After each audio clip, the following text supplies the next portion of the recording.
السلام عليكم خوتي الزول، ان شاء الله تكونوا بخير وعلى خير. تبون مشي فاسد وما يخدمش بعقليه العصابه.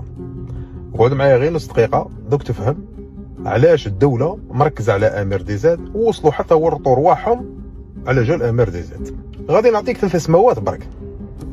عندك هذا مثلا النائب العام لمجلس قضاء العاصمه، يعني البروكورور جينيرال تاع الجي. عندك هذه دنيا زاد قلاتي اللي هي رئيسة مجلس قضاء العاصمة. وعندك هذا مثلا اللي هو سعيد زرب اللي هو المدير العام لإدارة السجون بالجزائر، يعني يحكم في الحباس كاع تاع الجزائر. هذا الأول كمال بن بوضياف كان مجرد قاضي عادي، وهذه كانت رئيسة محكمة اللي هي دنيا زاد قلاتي، وهذا كان مجرد مدير عادي لسجن من سجون الجزائر. كيفاش تحصلوا على هذه المناصب؟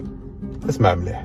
كمال بن بوضياف هو اللي شارع الخالد تبون في قضية البوشي في 2020 وطلقه براءة.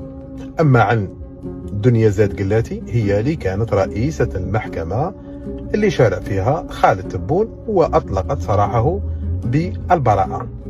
أما عن سعيد زرب فكان مدير سجن الحراش عندما كان خالد تبون في الحبس. واش هو الدور تاعه؟ هو اللي كان يدير اليماه الزهراء باروار رابروشي مع ولدها خالد تبون، يعني تلاقى فاس فاس في المكتب تاع المدير وتجيب له اللي خاصه وباروار وقت اللي حبت.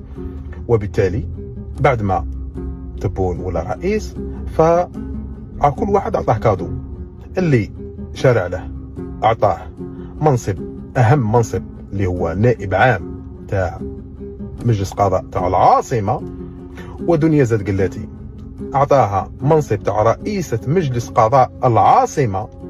والسي سعيد يزرب اصبح المدير العام للسجون كاع تاع الجزائر. هنا باش تفهم باللي العصابة هي عصابة من الاخر. وباش تحصل على منصب هام في الجزائر ماشي بالكفاءة، لا، بروندي دي سيرفيس.